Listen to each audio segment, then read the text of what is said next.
Hello everyone, welcome to AD success point. आज हम class 12th biology का एक chapter reproductive health one shot lecture में cover करेंगे। इस चैप्टर में हम सबसे पहला टॉपिक पढ़ेंगे कॉन्ट्रासेप्टिव मेथड्स।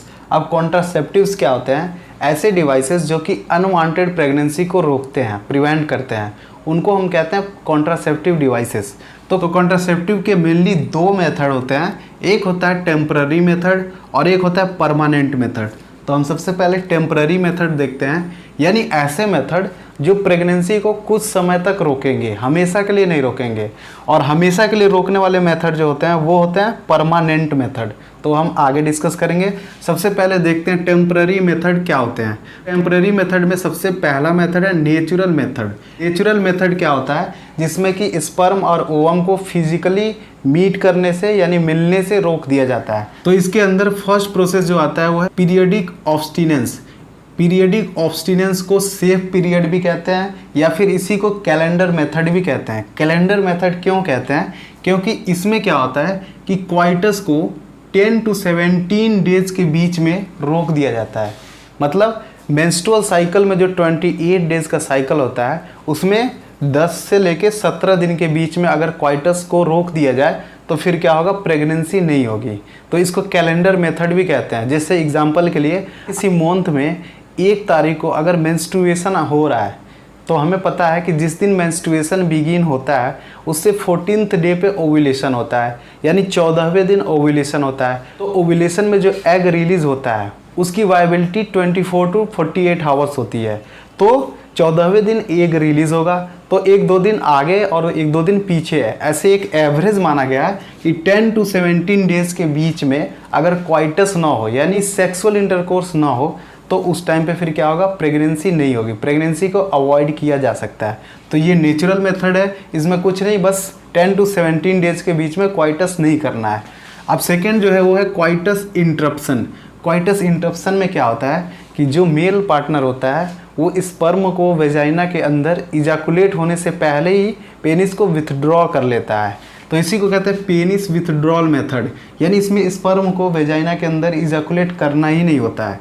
अब थर्ड होता है लैक्टेशनल एमेनोरिया। इसमें क्या होता है कि डिलीवरी के बाद से जो मदर होती है वो 6 महीने तक इंटेंस लैक्टेशन करती हैं। मीन्स 6 महीने तक उनके अंदर लगातार मिल्क का सिक्रीशन होगा, लैक्टेशन होगा। तो उस 6 मंथ के पीरियड में मेंस्ट्रुएशन भी नहीं होता है, और मेंस्ट्रुएशन नहीं होगा तो ओव्यूलेशन नहीं होगा। जब ओव्यूलेशन नहीं होगा तो एग ही नहीं आएगा, एग नहीं आएगा तो स्पर्म से मिलेगा नहीं, तो फर्टिलाइजेशन भी नहीं होगा। तो ये 3 मेथड जो हैं ये आते हैं नेचुरल मेथड के अंदर। अब हम दूसरा देख लेते हैं, ये है बैरियर मेथड्स।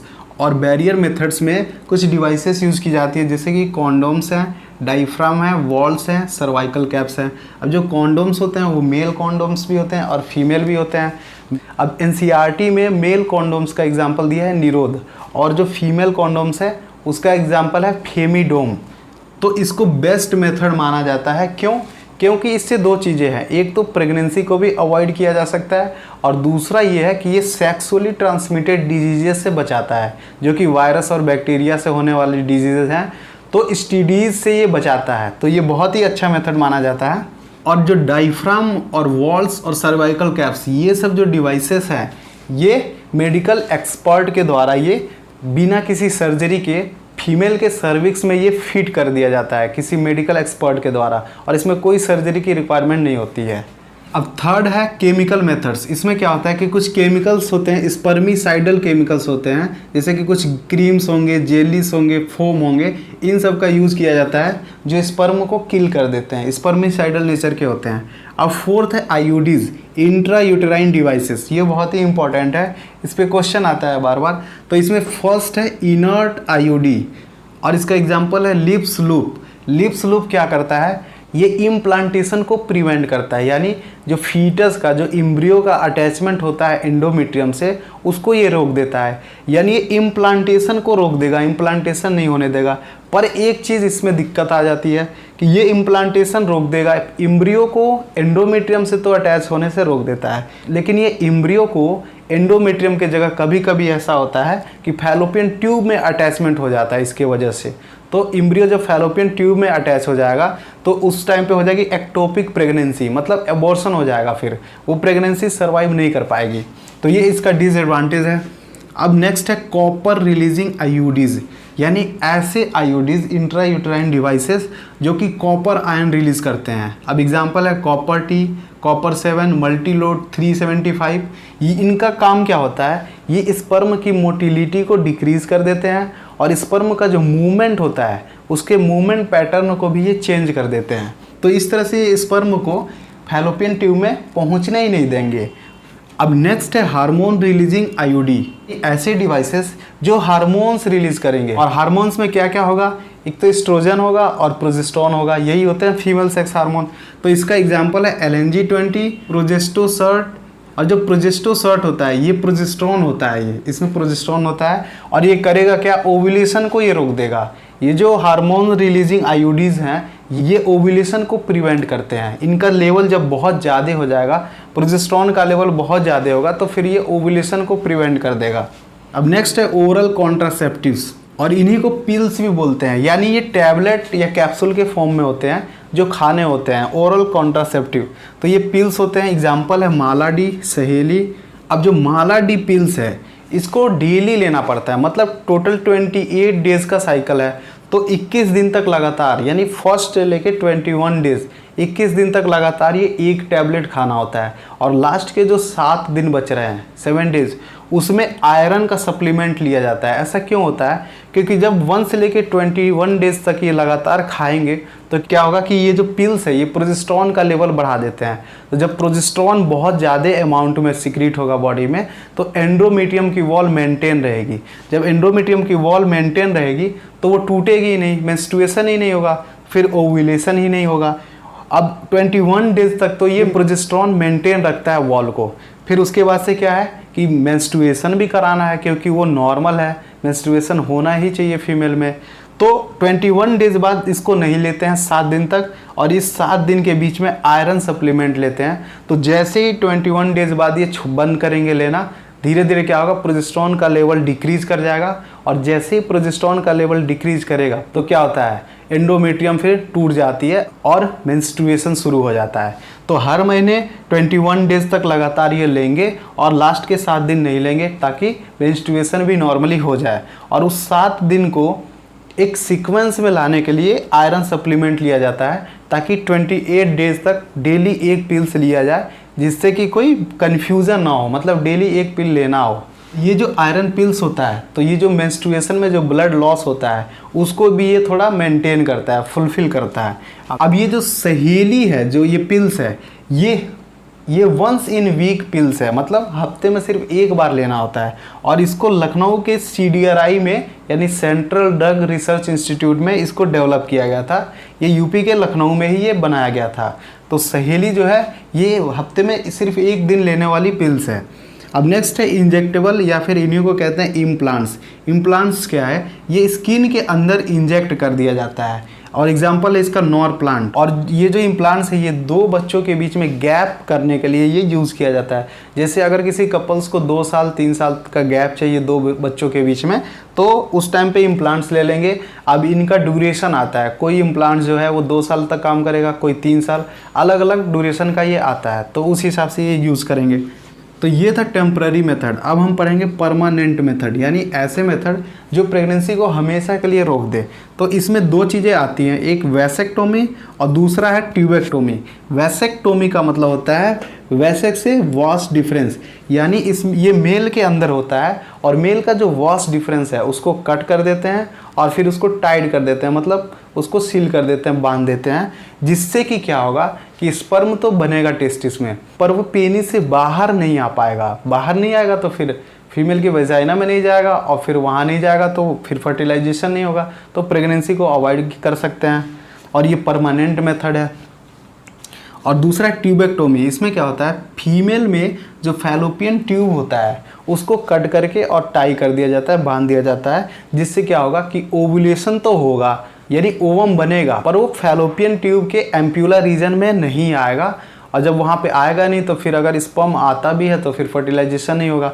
तो ये भी क्या कर रहा है, प्रेगनेंसी को अवॉइड कर रहा है। तो ये वैसेक्टोमी और ट्यूबेक्टोमी परमानेंट मेथड है और इनकी रिवर्सिबिलिटी बहुत ही पुअर है, मतलब एक बार हो गया तो फिर ये ऐसे ही रहेगा, बहुत कम चांसेस है कि ये फिर से पहले जैसा कर ले, रिवर्सिबल हो जाए। अब ये जो कॉन्ट्रासेप्टिव्स होते हैं इनके कुछ फीचर्स होते हैं, मतलब कुछ फीचर्स होना चाहिए। एक आइडियल कॉन्ट्रासेप्टिव तभी माना जाएगा जब उसके कुछ ये फीचर्स होंगे। क्या क्या फीचर्स है? फर्स्ट कि ये ईजिली अवेलेबल होना चाहिए। अगर ये चाहिए किसी को तो ये ईजिली मिल जाए, किसी भी मेडिकल शॉप पे ईजिली मिल जाए। सेकेंड है ये कॉस्ट इफेक्टिव होना चाहिए, मतलब कि सस्ता होना चाहिए, कोई भी इसको खरीद सके ईजिली। थर्ड ये यूज़र फ्रेंडली होना चाहिए, यानी कोई भी इसको आसानी से यूज़ कर सके। अब ऐसा ना हो कि बहुत ही कॉम्प्लेक्स हो, बहुत इसमें टेक्नोलॉजी की ज़रूरत हो, तो बहुत यूज़र फ्रेंडली होना चाहिए, सिंपल होना चाहिए कि कोई भी इजीली यूज़ कर सके। अब नेक्स्ट क्या है? List side effect. इसका साइड इफ़ेक्ट नहीं होना चाहिए, बहुत ही कम होना चाहिए, माइन्यूट, इतना कम होना चाहिए कि उससे कोई बीमारी ना हो, तो बहुत ही कम साइड इफ़ेक्ट होना चाहिए। और ये रिवर्सिबल होना चाहिए, मतलब इसको यूज़ करने के बाद जो जेनिटल ऑर्गन है वो डिस्टर्ब नहीं होना चाहिए, जैसे थे वैसे ही रहे, कोई चेंजेस ना आए। तो ये था कॉन्ट्रासेप्टिव मेथड्स। तो अब हम देखेंगे एमनियोसेंटेसिस। एमनियोसेंटेसिस एक प्रोसेस है। इसमें होता क्या है, जब वुमेन प्रेग्नेंट होती है तो यूट्रस में एक मेम्ब्रेन होता है, एमनियोन मेम्ब्रेन, उसी के अंदर एक फ्लूइड भरा होता है, एमनियोटिक फ्लूइड, और उसी फ्लूइड में फीटस का डेवलपमेंट हो रहा होता है। यानी जो एम्ब्रियो का डेवलपमेंट होता है यूट्रस में, वो मदर के यूट्रस में एक मेम्ब्रेन होता है, एमनियोन, प्लासेंटा का मेम्ब्रेन है, और उसके अंदर एक फ्लूइड भरा होता है, एमनियोटिक फ्लूइड, उसी में फीटस होता है। अब क्या होगा कि अगर इसमें फीटस पल रहा है तो इसके कुछ सेल्स भी होंगे जो इस फ्लूइड में मिले होंगे। तो इसमें करते क्या है कि ये जो एमनियोटिक फ्लूइड है इसको निकाल लिया जाता है इंजेक्शन से, और अब इस फ्लूइड में क्या होगा, फीटस के सेल्स होंगे, तो उन सेल्स को निकाल लिया जाएगा। अब सेल्स है तो सेल्स में डीएनए भी होगा, तो सेल में से डीएनए निकाल लेंगे और डीएनए की कैरियोटाइपिंग कर लेंगे। कैरियोटाइपिंग क्या होता है? कैरियोटाइपिंग में क्रोमोसोम का स्ट्रक्चर, शेप और नंबर, ये सारी चीज़ें पता की जाती है।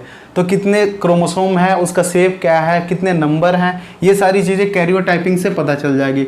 तो अगर क्रोमोसोम पता चल जाएगा, क्रोमोसोम का स्ट्रक्चर पता चल जाएगा, उसका नंबर पता चल जाएगा, तो इससे पता चल सकता है कि जो सेक्स है चाइल्ड का वो क्या है, मतलब मेल है कि फीमेल। क्योंकि कैरियोटाइपिंग में क्रोमोसोम का नंबर और शेप पता चल रहा है, तो हमें पता चल जाएगा कि XY क्रोमोसोम है कि XX क्रोमोसोम है। तो इससे ये पता चल जाएगा कि मेल है कि फीमेल है। अगर XY क्रोमोसोम होगा तो मेल होगा, अगर XX होगा तो फीमेल होगा। तो एक चीज़ तो सेक्स पता चल रहा है चाइल्ड का, और दूसरा क्या है, जेनेटिक डिसऑर्डर पता चलता है कि ये जो फीटस डेवलप हो रहा है इसके अंदर कोई जेनेटिक एबनॉर्मेलिटीज़ तो नहीं है, कोई बीमारी तो नहीं है जेनेटिक, जैसे कि down syndrome, Turner syndrome, Klinefelter syndrome, ये सब जेनेटिक डिसऑर्डर तो नहीं है इस फीटस को, तो ये चीज़ भी पता चल जाएगा। तो अगर स्टार्टिंग में ही कोई जेनेटिक डिसऑर्डर पता चल गया तो उसका क्योर किया जा सकता है, पर बहुत बाद में पता चलेगा तो क्यूरेबल नहीं होगा। तो ये दो चीज़ें पता चलती है एमनियोसेंटेसिस से, एक जेनेटिक डिसऑर्डर और दूसरा सेक्स ऑफ द चाइल्ड।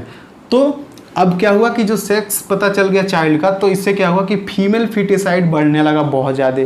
तो इसके वजह से गवर्नमेंट ने इसको बैन कर दिया, मतलब एमनियोसेंटेसिस में जो जेंडर पता चल रहा था उस चीज़ को बंद कर दिया गया। अब ये बैन है, जेंडर नहीं अब बता सकते एमनियोसेंटेसिस से, लेकिन जो जेनेटिक डिसऑर्डर पता चल रहा था इसको कंटिन्यू किया गया, और ये अभी भी लीगल है, मतलब एमनियोसेंटेसिस करा सकते हैं ये पता करने के लिए कि जो चाइल्ड डेवलप हो रहा है, जो फीटस डेवलप हो रहा है, उसमें कोई जेनेटिक डिसऑर्डर तो नहीं है।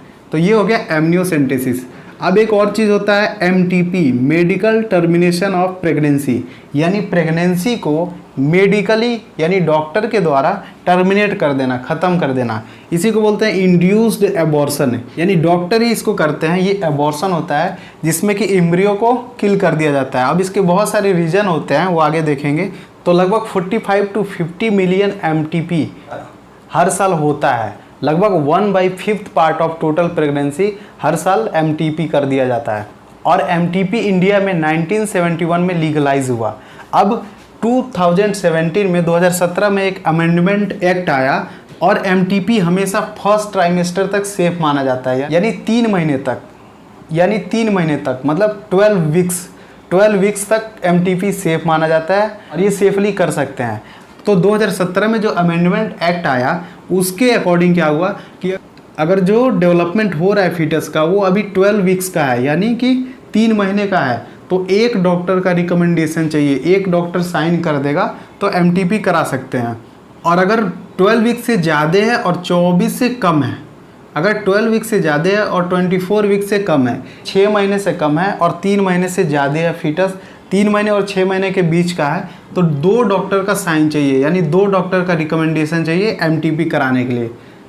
अब एमटीपी किस केस में कर सकते हैं? अगर कोई रेप विक्टिम हो और वो प्रेग्नेंट हो गई हो, उस टाइम नहीं पता चल पाया हो और बाद में फीटस का डेवलपमेंट हो रहा हो, तो रेप विक्टिम के केस में एमटीपी कर सकते हैं और ये लीगल है। सेकेंड है जेनेटिक एबनॉर्मेलिटीज़। अब जो एम्ब्रियो का डेवलपमेंट हो रहा है, अगर उसमें कोई जेनेटिक एबनॉर्मेलिटीज़ है, कोई जेनेटिक डिसऑर्डर है, तो उस केस में भी एमटीपी करा सकते हैं, क्योंकि जेनेटिक डिसऑर्डर अगर स्टार्टिंग में पता चल गया तो ठीक है, नहीं तो बाद में क्या होता है कि वो ठीक नहीं हो पाता है। तो जेनेटिक डिसऑर्डर अगर है तो भी एमटीपी करा सकते हैं। थर्ड केस है कि अगर प्रेगनेंसी हार्मफुल है मदर के लिए भी और फीटस के लिए भी, मतलब बच्चे और माँ के लिए, दोनों के लिए प्रेगनेंसी अगर हार्मफुल है, हो सकता है कि माँ की जान जा सकती हो या बच्चे की भी, तो इस केस में भी एमटीपी करा सकते हैं। तो ये था एमटीपी। अब देखते हैं सेक्सुअली ट्रांसमिटेड डिजीज़, यानी सेक्स से रिलेटेड जो बीमारियां होती हैं, इन्हीं को कहते हैं आरटीआई, रिप्रोडक्टिव ट्रैक्ट इन्फेक्शन, यानी रिप्रोडक्टिव पार्ट में होने वाले इन्फेक्शन, जो कि वेजाइना होगा फीमेल में और मेल में पेनिस होगा। तो रिप्रोडक्टिव पार्ट में जो बीमारियां होती हैं उनको आरटीआई कहते हैं, रिप्रोडक्टिव ट्रैक्ट इन्फेक्शन। और इसी को कहते हैं वेनरल डिजीज़। स्टीडीज़ जो होते हैं वो मेनली 3 तरह के होते हैं, एक बैक्टीरियल और दूसरा वायरल और तीसरा होता है प्रोटोजोअल। प्रोटोजोआ से भी एक डिजीज़ होती है ट्राइकोमोनास वेजिनेलिस, एक प्रोटोजोआ होता है ट्राइकोमोनास वेजिनेलिस, वो भी एक डिजीज़ कॉज करता है। तो बैक्टीरियल डिजीज़ जो है वो है गनोरिया, जो निसेरेरिया गनोरी से होता है, और नेक्स्ट है सिफिलिस, जो ट्रेपोनेमा पैलिडियम से होता है, और ये कई बार पूछा गया एग्जाम में। थर्ड है क्लेमाइडियसिस, और ये क्लेमाइडिया से होता है। अब वायरस से होने वाले डिजीज़ हैं एड्स, जो कि HIV वायरस से होता है, और जिनाइटल हर्पिस, जिनाइटल वार्ड्स और हेपेटाइटिस बी। अब इसमें से एड्स, जिनाइटल हर्पिस और हेपेटाइटिस बी ये इनक्यूरेबल है, मतलब इनका कोई इलाज नहीं है। अगर ये हो गया तो ये ठीक नहीं हो सकता है, इनक्यूरेबल ये माना जाता है। और जिनाइटल वार्ड्स क्यूरेबल है। तो अगर ये स्टार्टिंग में पता चल गया तो हो सकता है ये ठीक हो जाए, पर अगर लेट हो गया तो फिर ये इनक्यूरेबल है, ये ठीक नहीं हो सकते हैं। एड्स, जिनाइटल हर्पिस और हेपेटाइटिस बी। अब स्टीडीज़ के सिम्टम्स देख लेते हैं, क्या क्या सिम्टम्स होते हैं। अब सिम्टम्स 2 तरह के होते हैं, एक अर्ली सिम्टम्स और एक लेट सिम्टम्स। अर्ली सिम्टम्स जो शुरू में होता है स्टार्टिंग में, तो उसमें क्या होगा, ईचिंग होगा, मतलब खुजली होगी, रेडनेस हो जाएगा गोनेट्स पे, और स्वेलिंग हो जाती है, और फ्लूइड डिस्चार्ज भी होता है। तो ये अर्ली सिम्टम्स है। अब लेट सिम्टम्स, अगर ये बीमारी हो गई है पूरी तरह से, तो लेट सिम्टम्स बाद में क्या क्या सिम्टम्स आएंगे, जैसे कि इनफर्टिलिटी हो सकती है, मेल या फीमेल दोनों में हो सकती है, एबॉर्शन हो जाता है। इन बीमारियों की वजह से कभी कभी एबॉर्शन हो जाता है यूट्रस में ही। और एक एक्टोपिक प्रेगनेंसी, मतलब कि जो इम्प्लांटेशन है वो एंडोमेट्रियम के जगह फैलोपियन ट्यूब में कहीं हो जाए, तो उसको एक्टोपिक प्रेगनेंसी बोलते हैं। अब एड्स किस वजह से होता है तो वो देख लेते हैं। एक तो ब्लड कांटेक्ट से होता है, अगर कोई इन्फेक्टेड पर्सन है उसका ब्लड अगर कांटेक्ट में आ गया तो भी हो सकता है। दूसरा सर्जिकल नीडल्स, जो नीडल्स यूज़ करते हैं डॉक्टर, तो अगर वो भी इन्फेक्टेड पर्सन का अगर लगाया हुआ है तो उससे भी हो सकता है। और तीसरा मदर टू फीटस, अगर मदर इन्फेक्टेड है तो फीटस को भी हो सकता है। तो ये था सेक्सुअली ट्रांसमिटेड डिजीज। तो अब हम पढ़ेंगे ART, यानी असिस्टेड रिप्रोडक्टिव टेक्नोलॉजी। ये इनफर्टिलिटी के केस में किया जाता है। अब इनफर्टिलिटी क्या है, अगर कोई कपल 2 ईयर्स तक अनप्रोटेक्टेड सेक्स करने के बाद भी अगर कंसीव नहीं कर पा रहा है तो उस केस को कहते हैं इनफर्टिलिटी।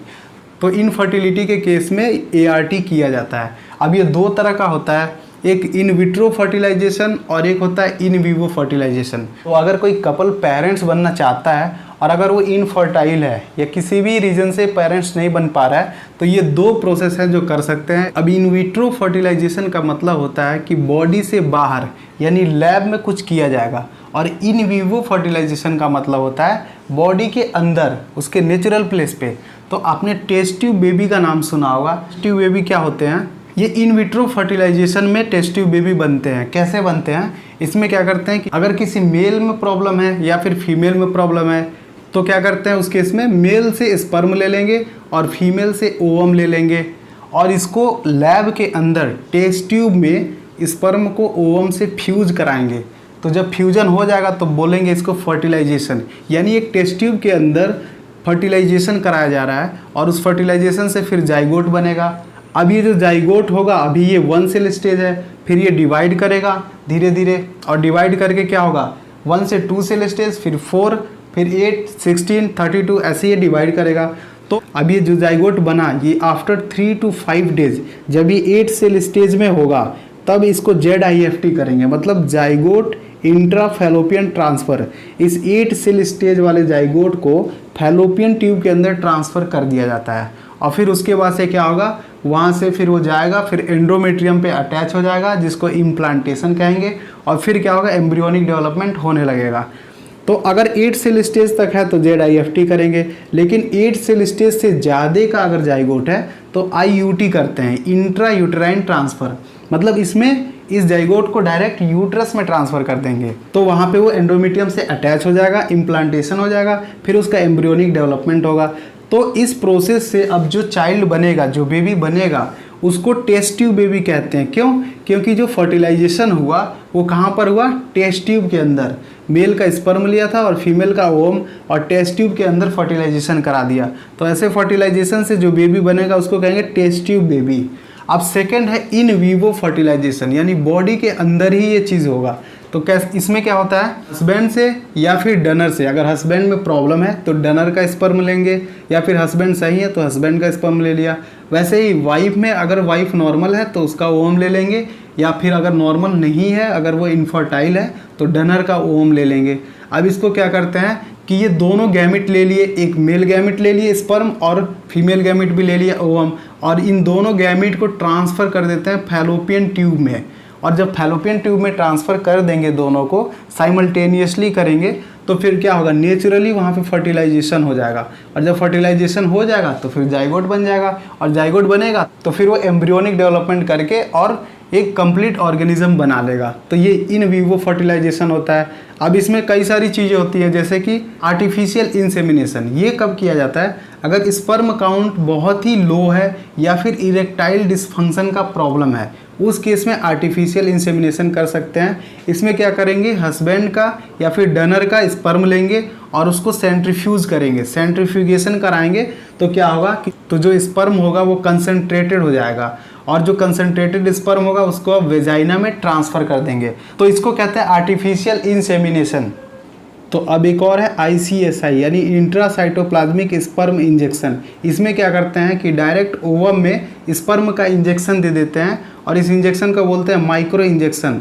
अब इसमें ओवम के अंदर वो सेल है तो साइटोप्लाज्म होगा, तो ओवम के साइटोप्लाज्म में डायरेक्ट इंजेक्शन के थ्रू स्पर्म को डाल देते हैं, और फिर क्या होगा, फर्टिलाइजेशन हो जाएगा, और फिर आगे ये एम्ब्रियो बनेगा।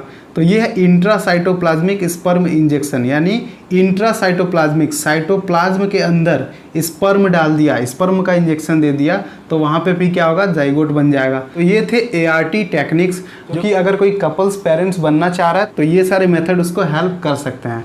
तो यहाँ पे ये चैप्टर ख़त्म होता है। आई होप कि आपको समझ में आया हो, और आपका कोई क्वेश्चन हो तो कमेंट कर देना। Thank you.